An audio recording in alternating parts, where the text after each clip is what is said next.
discussion à propos de Ève et Adam. Maintenant, Ève, elle est où? 29. Voilà. Adam aussi. Quelle est notre place? Quel est notre rôle? Quel est notre papier? Je vais demander d'abord à notre chère oratrice de pouvoir nous donner un peu une résumé de ce qu'on a vu hier aussi, de ce qu'on a parlé pour pouvoir nous mettre dans le sujet.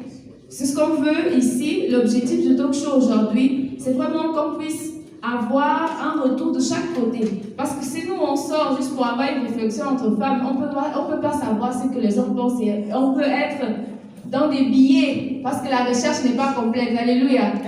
Donc c'est ce qu'on peut faire aujourd'hui. Donc je vous invite à pouvoir être disposés à pouvoir entrer dans le contexte. À vous la parole. Merci beaucoup. J'ai beaucoup aimé ton introduction.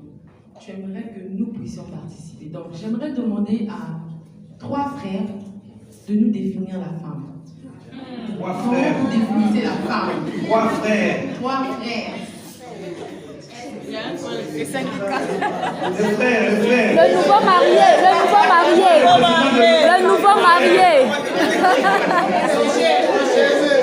Le nouveau marié. Où sont les frères? Frère d'Ochel, le président du groupe de frères.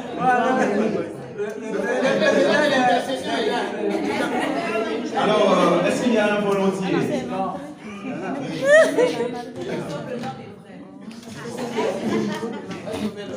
Vous allez juste vous présenter votre nom et avant de pouvoir donner la définition. C'est Achat. Pour moi, la femme, c'est celle qui donne la vie, de l'amour, la protection et la guidance. Donc, la femme, c'est pas. C'est le mystère. Bonjour à tout le monde. En fait, moi, je définis la femme comme étant un humain de sexe féminin. Oui. Apparemment, dans ta définition, il y a encore des mots complexes.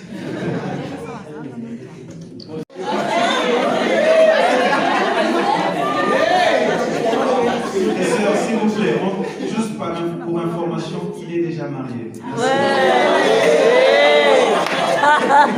Ok, moi je dirais que la femme est, on peut dire, le berceau même de l'humanité. Amen. Et c'est révélé. Depuis la création jusqu'au jour d'aujourd'hui, c'est vrai que l'homme est venu avant la femme, mais c'est par la femme que le monde fut développé, la naissance. Et c'est par elle aussi que le monde a été sauvé par Jésus. Amen. La femme est le pilier même de la vie. Ça va choquer, ça touche à ma personne, à moi. Et ce qui fait que, voilà, cette liberté-là de dire les choses terre à terre, voilà, n'y est plus. La femme chrétienne, déjà femme, comme le frère l'a souligné, c'est une femme de sexe féminin. C'est ce que tu as dit, non? C'est une personne de sexe, voilà. Dehors, on trouve des femmes, n'est-ce pas? Ces femmes-là donnent la vie. Et si tu te lèves, maintenant, tu vas l'insulter, tu vas insulter une femme de demain, elle va réagir. Parce que tu auras touché à sa sensibilité. De la même manière que nous aussi, femmes chrétiennes, si quelqu'un nous parle mal et tout, on va réagir de la même manière. Mais la différence intervient par la foi. La différence intervient par la foi. C'est par la foi que la femme chrétienne se diffère à toutes les autres femmes. La femme chrétienne, c'est une femme qui croit en Jésus-Christ. C'est une femme qui croit en la grâce. C'est une femme qui croit en la résurrection.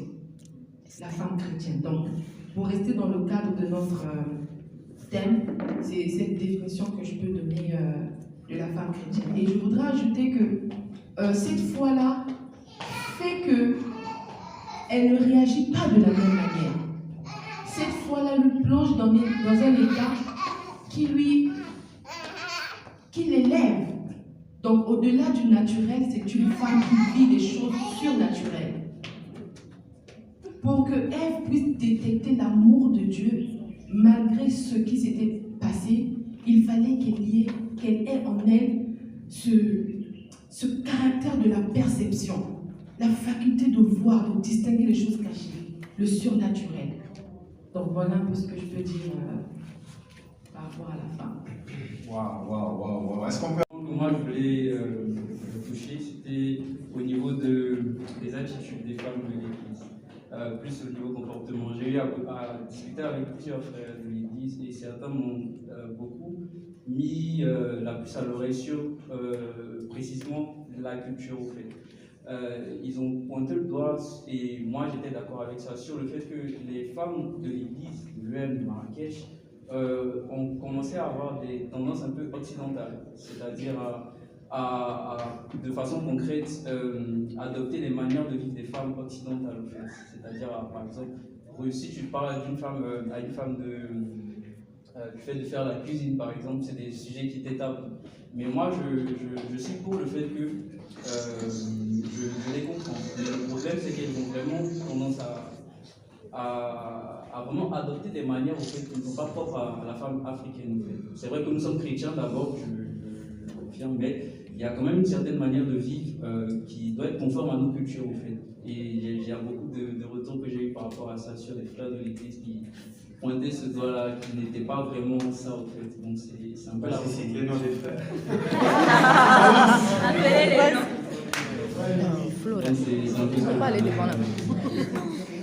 Merci beaucoup. Alors, aujourd'hui, on a ce qui est culture et on a aussi, comme vous l'aviez défini, la femme chrétienne. Moi, peut-être, je voudrais que vous puissiez nous montrer un peu les limites.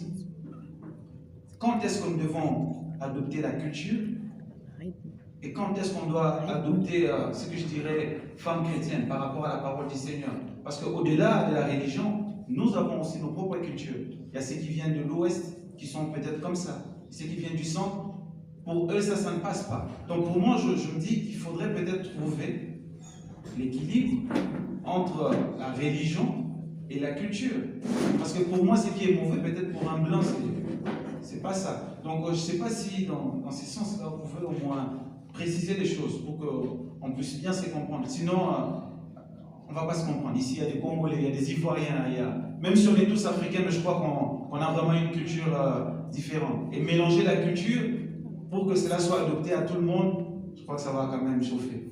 Donc je ne sais pas si on veut au moins marteler sur ces petites différences culture, religion.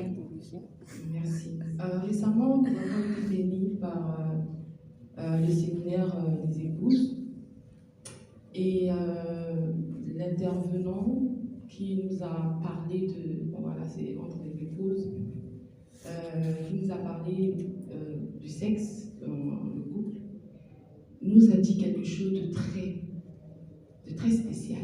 Il dit que la culture s'arrête là où commencent les Écritures. C'est ça, exactement. Je vais expliquer ça par un témoignage. Ma mère, quand ma mère vient pour voilà, me soutenir, une fois, elle rentre dans la cuisine, elle constate que mon mari a fait la cuisine. Elle était scandalisée. Elle n'arrivait pas à croire que c'est mon mari qui avait fait la cuisine. Elle n'arrivait pas. Elle dit, c'est bon. Bon, elle parle.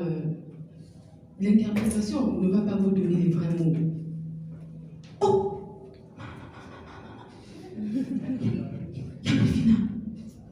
Il va gagner là. C'est ton mari qui a cuisiné. Et je peux manger. Je dis oui, maman, tu peux manger. Elle dit, comment est-ce possible? Tu faisais quoi? Je dis, mais maman, j'étais là dans la chambre. Quoi? Comment ça, tu étais là dans la chambre et tu laisses ton mari décider? Donc, moi, j'étais dans la chambre parce que elle, quand mon mari rentre dans la chambre, elle sort. Elle va se cacher. Son comportement est comme ça. Donc, pendant que moi, j'étais dans la chambre, je pensais même que c'est toi qui étais dans la cuisine, alors que c'était ton mari. Je dis, oui, maman. Elle me dit, ah, oh, c'est beau, les carreaux brillent. Il dit, non, mais c'est ton fils, ton fils qui a passé un coup de serpillère. Elle m'appelle Yaina. Yaina! Mais vraiment. Et vous savez, avec le temps, elle s'est rendue compte que je travaille. Donc des fois, je vais au boulot, je rentre. Et la plupart du temps, vraiment, je suis de celle qui pense que la femme, c'est celle qui prend soin de sa maison. Et en aucun cas, je vais remplacer cette vérité comme, voilà, le monde d'aujourd'hui, l'émancipation, non, il faut laisser l'homme. C'est moi qui prends soin de ma maison. Mais est-ce mauvais que mon mari m'aide? Ce n'est pas mauvais pour mon mari. Pourquoi? Parce qu'il comprend le contexte. Il sait que ce jour-là, j'avais travaillé, j'étais fatiguée, j'ai un bébé, j'allaite. Et donc, qu'est-ce qu'il avait fait? Il avait fait la cuisine. Et au début, quand j'expliquais ça à ma mère, elle n'arrivait pas à comprendre, à accepter cela parce qu'elle venait d'une culture.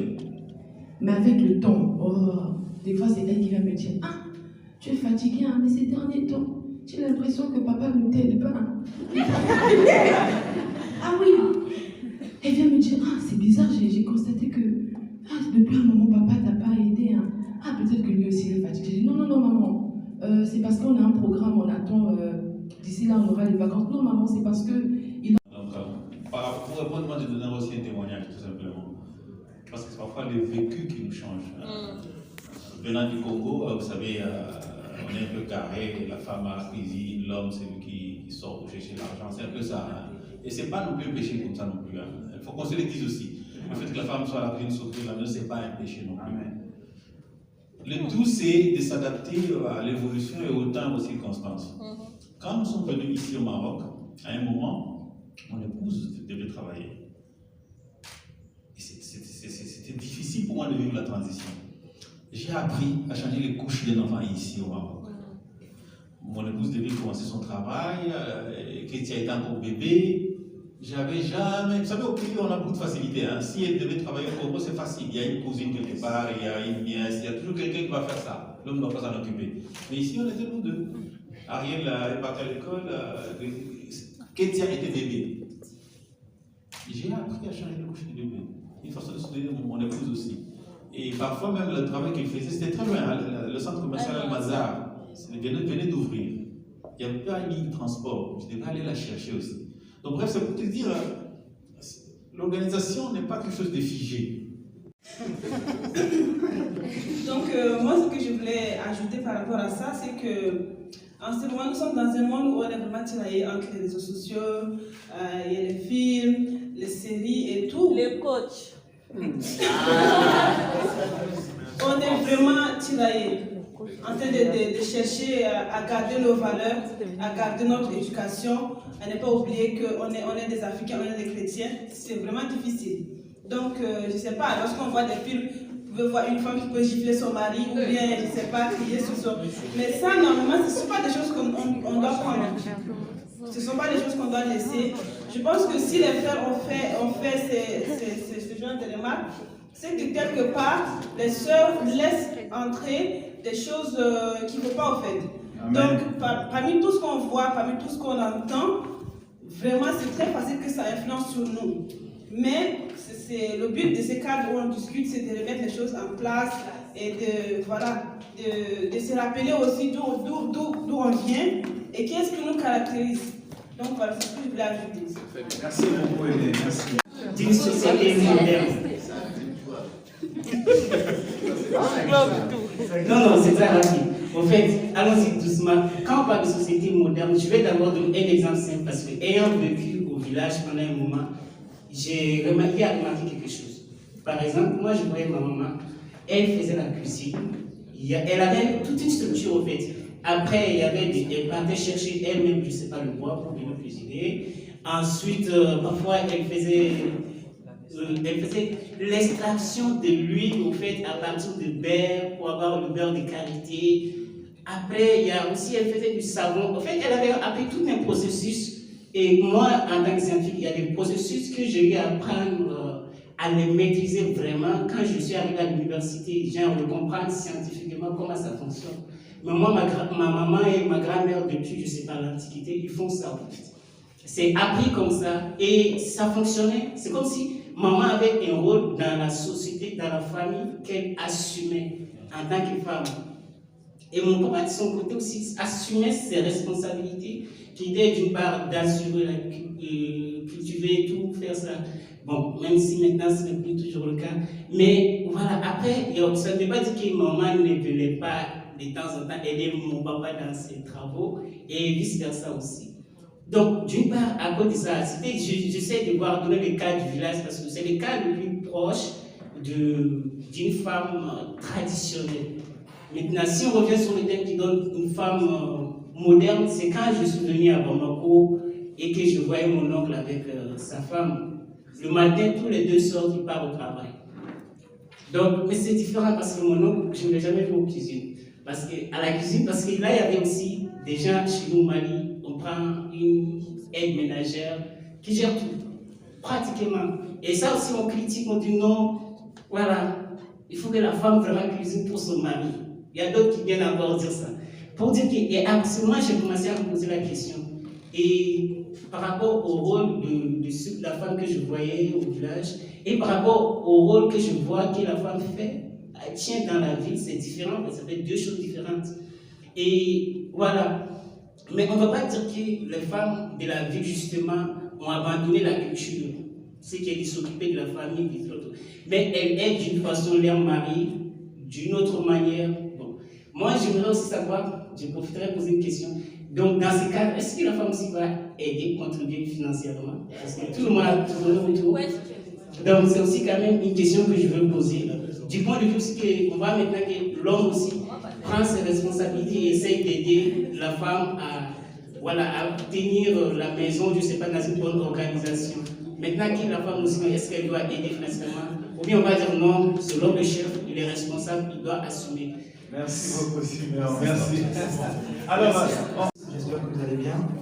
Donc, je remercie Siméon parce que c'était le point que j'avais d'ailleurs noté. Déjà, je peux parler en toute liberté parce que je ne suis pas marié, donc ça va pas. Donc, concernant le fait de. Est-ce que les femmes, la question de Siméon, est-ce que les femmes doivent contribuer? Moi, je pense que ça répond en partie à la question qui vient d'être posée. Je pense que si les femmes, si nos sœurs considèrent qu'elles ne doivent pas, je dis bien le verbe devoir, qu'elles ne doivent pas apporter quelque chose à la maison, elles doivent aussi considérer que l'homme ne doit pas leur venir en aide. Moi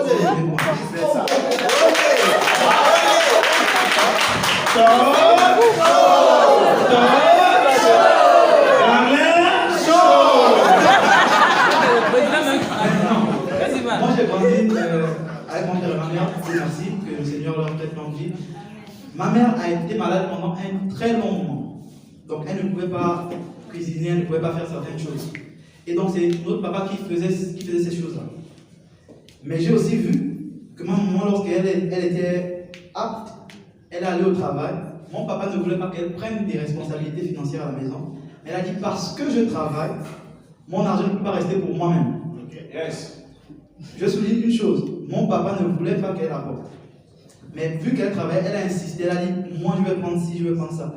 Au début c'était un peu difficile parce que papa ne voulait pas trop.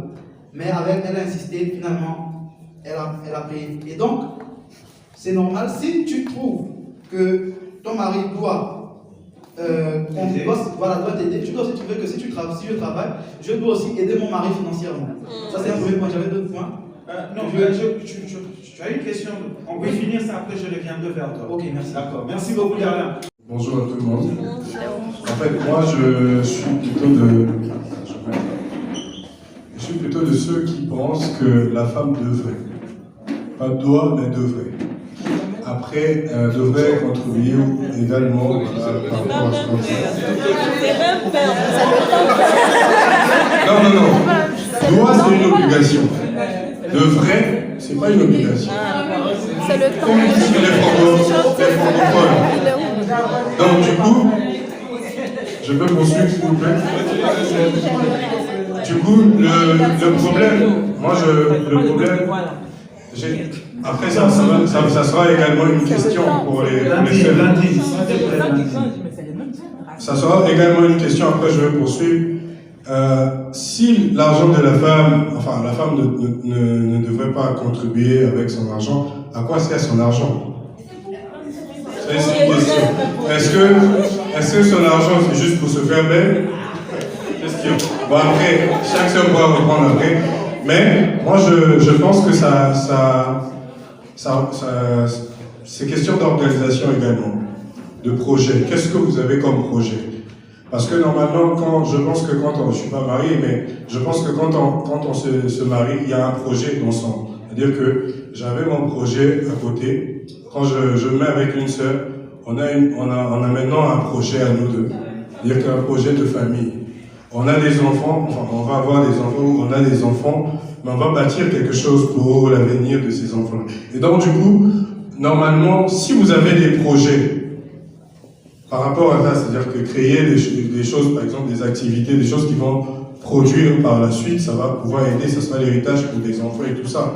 Mais tout dépend de ce que vous avez comme projet, comme vision de votre vie, de votre couple, l'évolution de votre couple.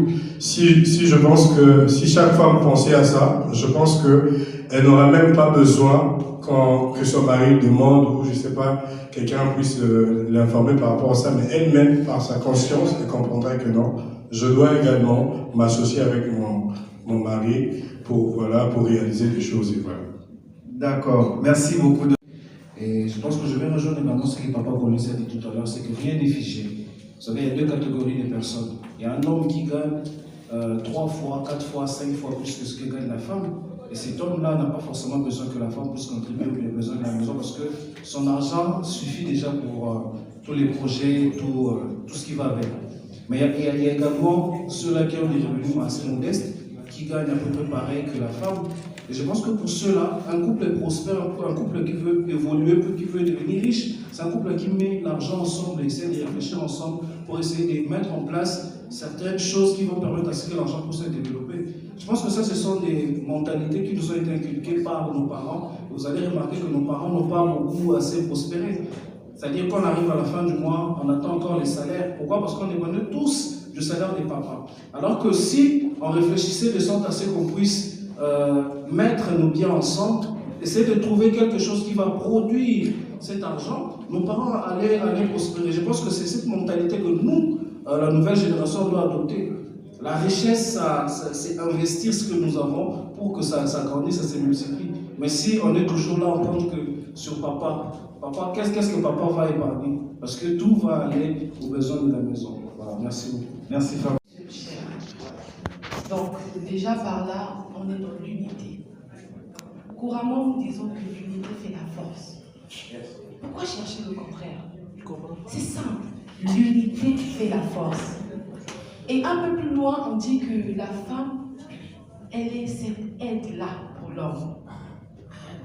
Peut-être qu'en définissant l'aide, comme on a souligné, changer des couches et tout.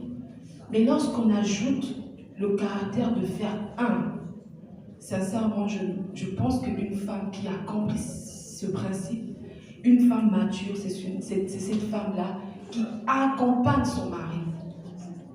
Et donc, elle donne. Amen. Est-ce que le peuple est d'accord?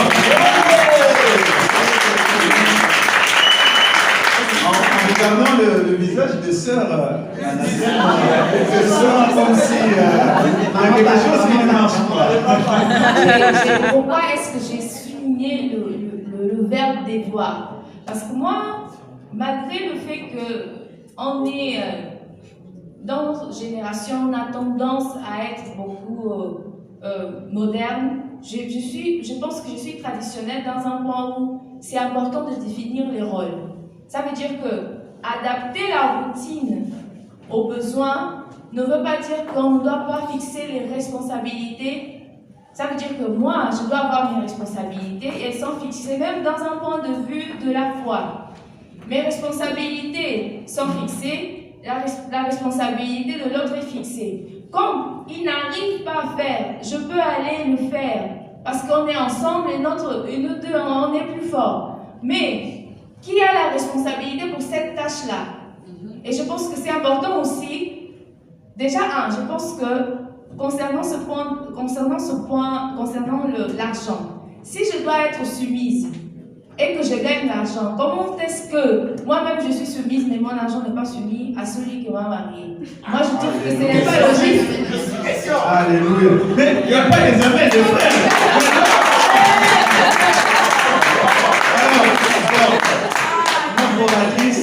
Nous dit que votre argent aussi sera soumis à vos maris. Amen.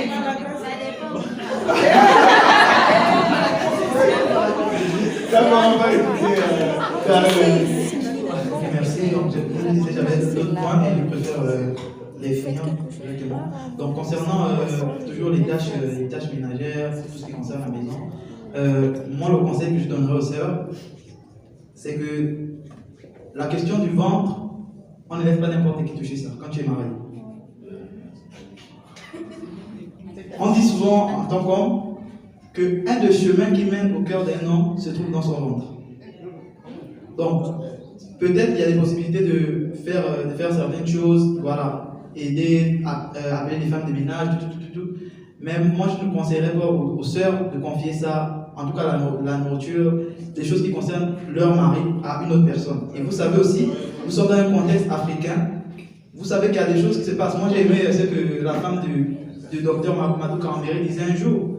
Elle disait, plusieurs personnes sont envoûtées dans la nourriture. Elle conseillait aux femmes en disant, quand tu cuisines pour ton mari, tu es en train de calamache. Donc tu pries en langue, tu es en train de déclarer des paroles sur la nourriture pour sceller ton mari. Il est, bon, si, ça c'est surtout dans le cadre où il n'est pas converti. Donc, tu déclares des paroles, quand il va manger la nourriture, là, il ne va plus partir. Donc, maintenant, nous sommes dans le cadre, nous sommes dans l'église, mais tu le sais aussi quand tu es en train de cuisiner. Mais une autre personne, si tu confies la nourriture, surtout si la personne n'est pas convertie, la personne peut te faire des jeux bizarres. Donc, ça c'est une chose importante. Je voulais aussi parler de la notion que maman Pat. Oui. Elle peut t'inviter à manger un McDo? Bien sûr. Et qui prépare le McDo? Non, je sais pas ce que j'ai dit. Non, c'est juste une petite. Comme ça, quand je vais revenir à ton intervention sur réflexion. D'accord. Qui prépare le McDo? Tu peux me répondre? Il y a des fois qui ne préparent pas. Oui. Mais bon, là-bas, il y a un protocole particulier, il y a quand même des règles qui sont. Et c'est une fois en passant. C'est pas. Tu as souligné quelque chose, une fois en passant. Oui. Donc, il se peut qu'une fois en passant, dans ton foyer, qu'il y ait quelqu'un qui prépare. Évidemment, sinon je n'irai pas aux soirées, je n'irai pas au moment comme ça. Pardon, tu as dit? Sinon, je n'irai pas par exemple aux soirées, sinon je n'irai pas au rendez-vous chez les amis, naturellement. Donc, je peux manger une autre nourriture. Mais quand il parle de confier, c'est vraiment avoir. Oui, c'est vraiment avoir confié dans la responsabilité. Par exemple, il y a 30. Si je peux juste. Il y a 30 jours de soutenir aussi un peu dans ce qu'il est en train de dire. En fait, il dit c'est vrai, on peut aider, ou bien quelqu'un d'autre peut faire la cuisine, mais ça serait mieux que ce qui concerne la nourriture, que ce soit un peu la femme qui a, bon pas vraiment, mais qui a vraiment l'œil dessus. Dans le sens où je peux confier quelqu'un faire la cuisine pour mon mari. Je vois ça avec mon papa. Parfois il m'appelle. Il me dit, est-ce que tu es à la maison? Je dis oui. Il y a Colis qui viendra, jette un coup d'œil sur ce que tel a fait. Donc je crois que c'est dans ce sens-là. Même si la femme ne prépare pas, mais c'est rassuré de ce que l'homme est en train de mettre dans son ventre. N'est-ce pas? Il y a aussi une chose, il y a 365 jours dans l'année.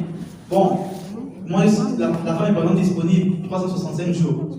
Mais elle ne cuisine que 65 jours sur les 300. Et les 300 autres jours, c'est une autre femme qui cuisine. Ça, je trouve que c'est pas normal. Bon, je vais passer aux autres points. Je vais commencer à parler là-dessus.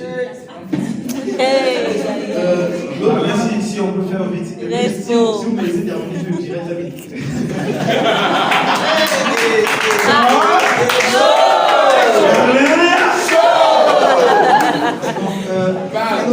Ce que je voulais évoquer, ce sont les modèles en fait, que nos sœurs ont. Moi, je pense qu'aujourd'hui, nous sommes dans une société où voilà, les réseaux sociaux ont envahi le monde. Et nos sœurs ont maintenant beaucoup de modèles dans le monde. Et ça fait justement que même dans le comportement qu'elles peuvent afficher dans le couple, ce ne sont pas des comportements, je vais dire ça comme ça, bibliques. Mais ce sont des comportements issus, par exemple, de coach, et de comportements TikTok. Voilà, c'est ça en fait. Et c'est pas correct, c'est pas bien.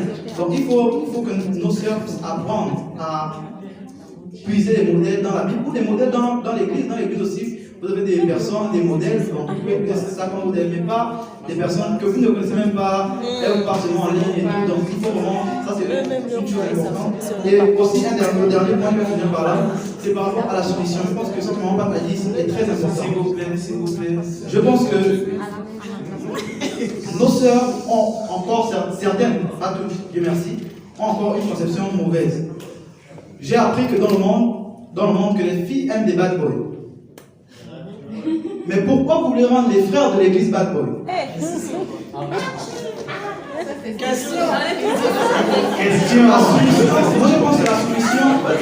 je pense que la solution doit, comme mon papa l'a dit, doit découler de la soumission au Seigneur. La Bible dit que les femmes se soumettent à vos maris, comme au Seigneur. Donc ce n'est pas en fait le mari qui te soumet en fait. Je pense que ce n'est pas le mari qui te soumet. Tu te soumets. Et donc, arrêtez de faire des frères des bad boys. Sinon, le jour que le frère va te gifler, ne viens pas pour le pasteur. D'accord, merci beaucoup.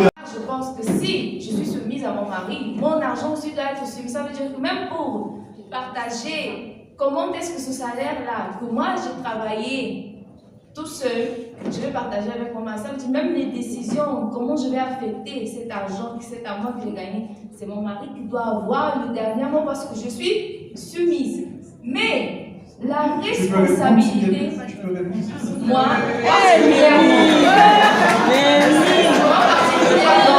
je pense que bibliquement, dans la façon dont moi je vois, c'est que dans l'affectation de mon salaire, mon mari doit avoir le dernier mot parce que je suis soumise.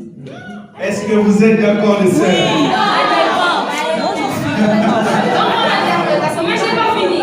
Par contre, toutes les responsabilités liées à moi-même sont aussi liées à lui. Ça veut dire qu'il doit s'assurer que j'ai tout ce dont j'ai besoin. Il doit s'assurer que dans la maison, il y a tout ce dont on a besoin. Ça veut dire que toute la responsabilité doit revenir réellement sur ses épaules. Parce que je pense que le problème avec les hommes, c'est que, oui, ils veulent le respect. Oui, ils veulent la soumission, mais ils ne sont pas prêts à aimer comme Christ a aimé. À porter la croix. Ça veut dire que moi, si je dois me plaindre, le frère Samuel, il doit assurer toutes mes plaintes. Et la première jusqu'à la dernière, parce que je suis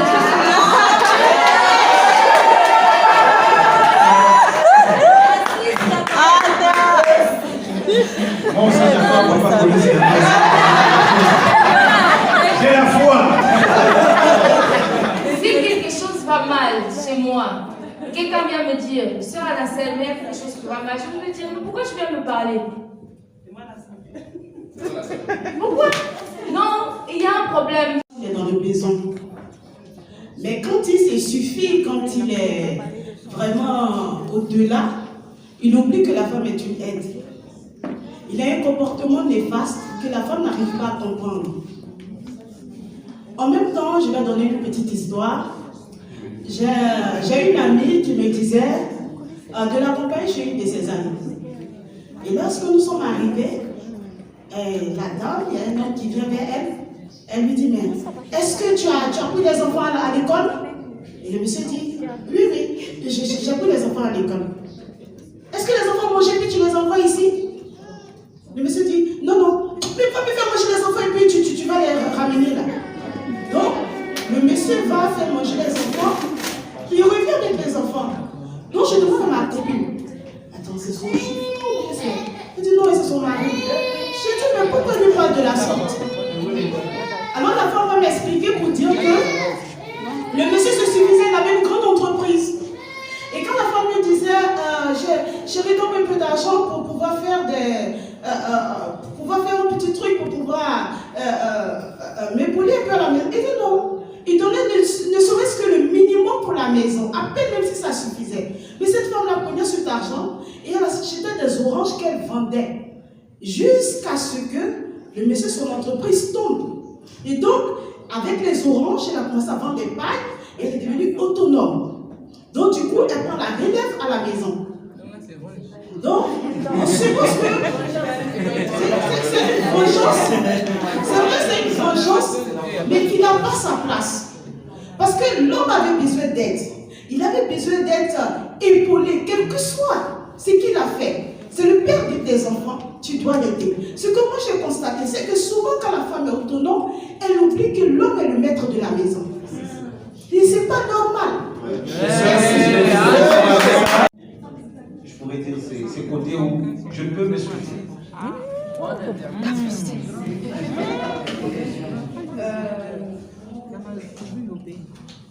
Sincèrement, je ne peux pas parler de ma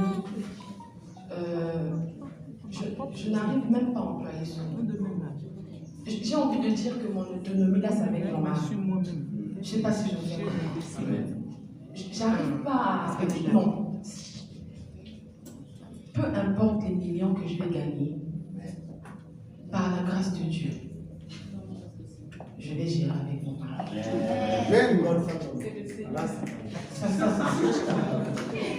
Merci beaucoup. Alors, merci beaucoup, Prudence, pour...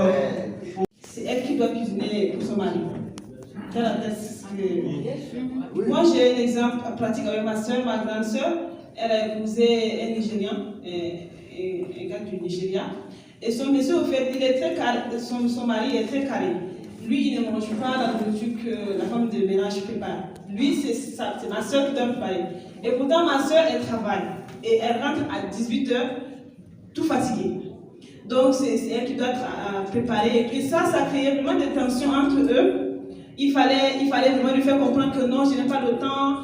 Et que la femme qui cuisine, j'ai confiance en elle parce qu'elle est comme une mère pour moi. Après, si tu trouves une personne de confiance qui peut cuisiner, c'est vrai que tu peux avoir le contrôle, voir qu'est-ce que le menu du jour, des choses comme ça, mais être calé pour dire que non, c'est elle qui doit me préparer à manger. À chaque fois, je pense que ça peut créer des problèmes dans ton futur couple. Amen. C'est ce que je vais ajouter. Et il a aussi parlé du fait que nous, les sœurs, on aime les bad boys. Bon, je vais peut-être sortir un peu hors cadre. C'est vrai. C'est vrai ou ce n'est pas vrai? De mariage dans notre église, regardez, ce n'est pas s'ils sont mariés, s'ils sont des bad boys ou pas. Ce que je veux dire, c'est que si les sœurs préfèrent des bad boys, moi je trouve quelque part il y a un problème chez les frères de l'église, peut-être leur technique d'approche, il faut revoir. Dans le sens où peut-être que leur façon d'approcher la sœur, ou bien de s'y prendre avec la sœur, n'est pas, disons, n'est pas assez romantique ou bien, je ne sais pas, convenable par le mot. Il n'est pas vraiment convenable. Parce qu'il y a quelqu'un qui sont si tu permets tout simplement, c'est vrai ce que tu dis, c'est vraiment la vérité, mais je crois que je suis en train de ouvrir une nouvelle porte. Mais la question que je voudrais te poser, pour toi, c'est quoi un bad boy? Qu'est-ce que tu entends par un bad boy? Parce que, non, moi je pose la question à Aimé. Après, Aimé aussi peut poser la question à Darlene. Moi je pose la question à Aimé. Aimé, qu'est-ce que toi tu comprends par bad boy? C'est à lui de nous éclaircir sur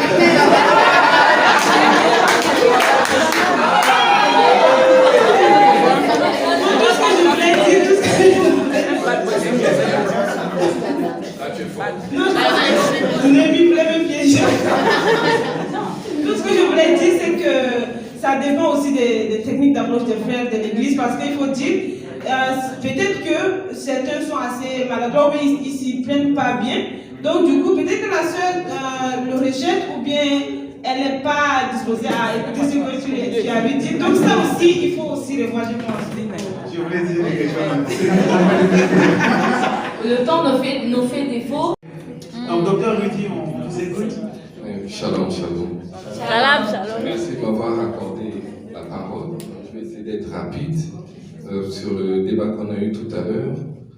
Juste rappeler en fait que deux personnes qui sont ensemble en fait forment une équipe. Donc c'est pas un sport individuel.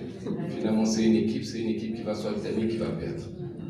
Et donc on apprend à gagner ensemble et on apprend à faire face aux difficultés ensemble. Donc quand on commence à mettre devant la notion de est-ce que je dois, c'est vrai qu'il y a des devoirs et des obligations, mais quand on veut mettre ça devant, donc ça dénote un peu toujours un peu d'orgueil et un peu de personnalisation.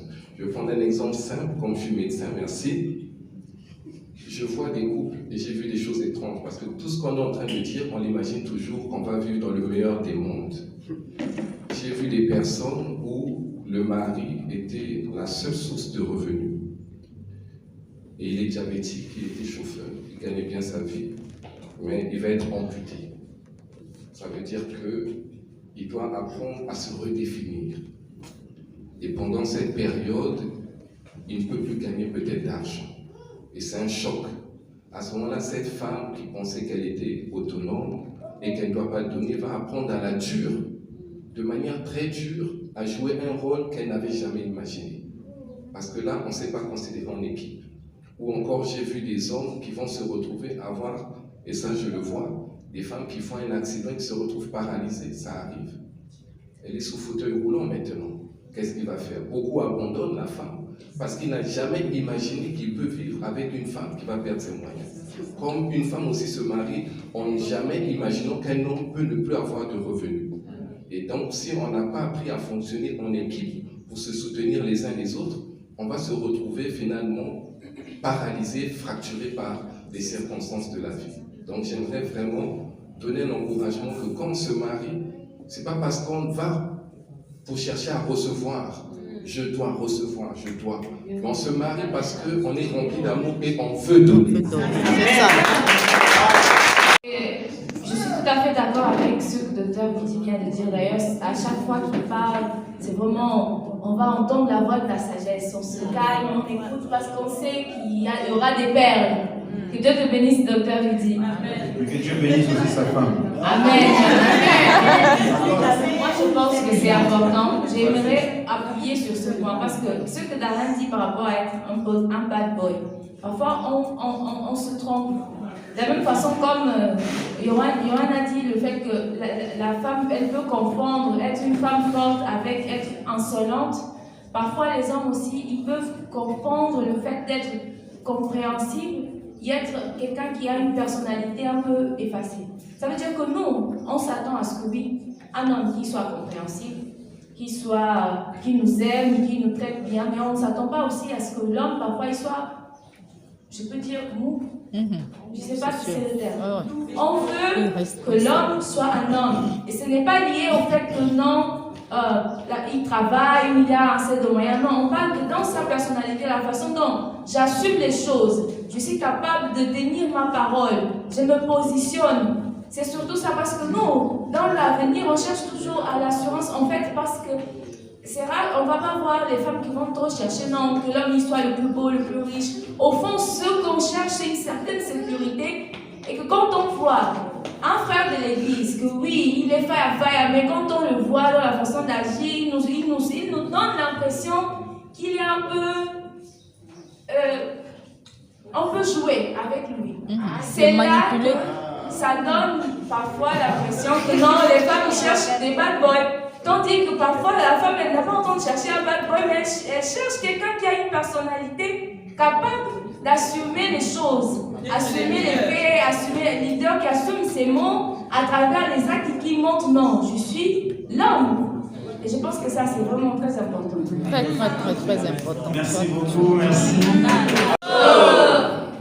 Bon, les derniers conseils que je peux donner, basant aussi sur ce que le docteur Lydia a dit, je pense que quand on veut se marier, on doit fonctionner en équipe. Comme j'ai dit toujours à tous les autres mariés que j'ai eu à encadrer, c'est comme si vous imaginez de mettre, pour faire l'eau sucrée, vous avez besoin d'eau et du sucre. Et puis quand il y a l'eau sucrée dans la bouteille, on ne peut plus séparer directement sans passer par un processus compliqué. L'eau, on ne peut plus séparer l'eau d'avec les sucres directement. Et que vous devenez une équipe. Et en tant qu'équipe, je ne pense pas que Messi est capable d'être gardien, être milieu de terrain, être attaquant, je ne pense pas. Donc comme si on réfléchit en fonction d'être équipe, et en se disant qu'on craint d'abord Dieu, on est d'abord soumis à Dieu avant de considérer qu'on est juste soumise à son mari, je pense que toutes ces choses vont être plus faciles. Et en se disant, dans les milieux que nous sommes, qu'est-ce que je pourrais faire pour être vraiment une aide pour mon mari? Et dans ces milieux que nous sommes, qu'est-ce que je pourrais vraiment faire pour que ma femme se sente aimée, tout en remplissant les responsabilités? Parce que tout compte fait, ce sont vous, les hommes, les leaders, et c'est votre responsabilité. Et vous êtes le chef, mais tout dépend en tant que chrétien de ce que nous mettons dans le mot chef. c'est ce que je peux dire. Que Dieu nous aide à vraiment comprendre sa parole. Merci beaucoup, maman Patricia, qui a, je crois, 20 ans de mariage, c'est ça? 19 ans de mariage.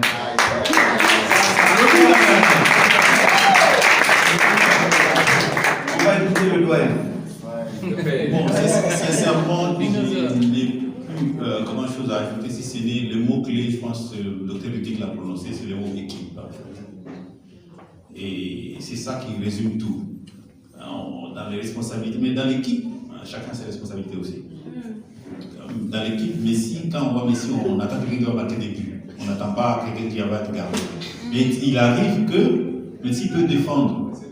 Dans certaines circonstances, il vient, même Cristiano Ronaldo, il vient, il défend. Dans l'équipe, il arrive que le gardien de but va marquer des buts aussi. J'ai déjà vu sur corner, à la fin du match, l'équipe est menée, même le gardien va pour marquer aussi. Pourtant, ce n'est pas son rôle premier. C'est ça l'équipe en fait. On reste équipe, mais dans l'équipe, chacun a sa responsabilité. Mais ce n'est pas parce qu'il y a une responsabilité que je ne peux pas aider l'autre quand il y a un point faible qui nécessite que je puisse soutenir. Parce que le mot équipe, ça doit être le mot avec lequel on doit sortir. Yes! Quelque chose à dire à toutes les femmes qui sont là, et aussi à nos frères. En tout cas, je vais lever. J'aimerais appeler notre sœur Aimée, la sœur Blandine et la sœur Esther, si elles peuvent venir.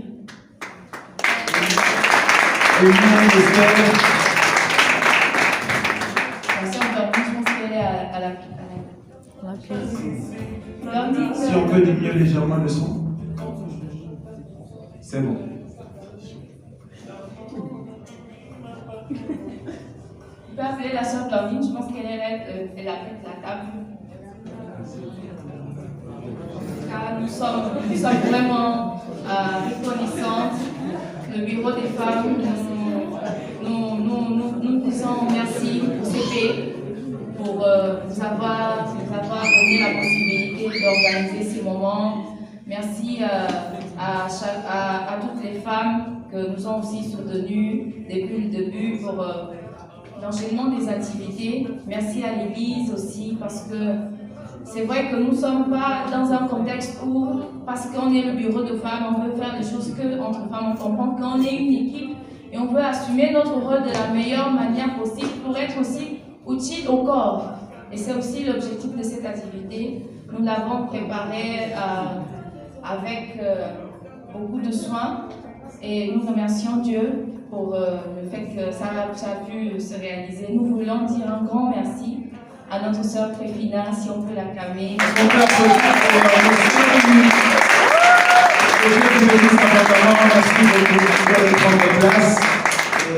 Je vous invite à vous lever et on va écouter l'encouratrice. Hier, elle nous a bénis. Aujourd'hui, elle a assez. D'accord? Donc, chère oratrice, déjà merci. Hier, je vous ai béni. Dans mon introduction hier, j'avais souligné que je venais surtout pour apprendre. Et j'ai beaucoup appris. Amen. Je rends grâce au Seigneur, j'ai beaucoup appris. Maman, moi je sais pas. Est-ce qu'elle doit dire que je suis fan de toi, maman? C'est pas mauvais, hein. Ruth avait compris, hein. Ruth avait compris qu'il ne fallait pas qu'elle se sépare de Naomi. Des femmes à l'exemple de Ruth et Naomi. Il faut s'accrocher à des Naomi. Hein? Je nous conseille de s'accrocher à des Naomi. Il y a des Naomi au milieu de nous. Et ça va vous permettre justement de bien gérer le futur foyer avec tout ce que nous avons écouté. Se gérer le budget, gérer les finances, ça se travaille. Nous entendons souvent dire qu'on ne naît pas mathématicien, on ne naît pas philosophe, on le devient. On le devient. On ne cesse d'acquérir des connaissances, de la sagesse. Amen. Donc je n'ai pas grand-chose à ajouter, sinon que de vous dire merci. Merci pour ce privilège que vous m'avez accordé. Merci pour cette grande considération. Merci, que Dieu vous bénisse. Amen.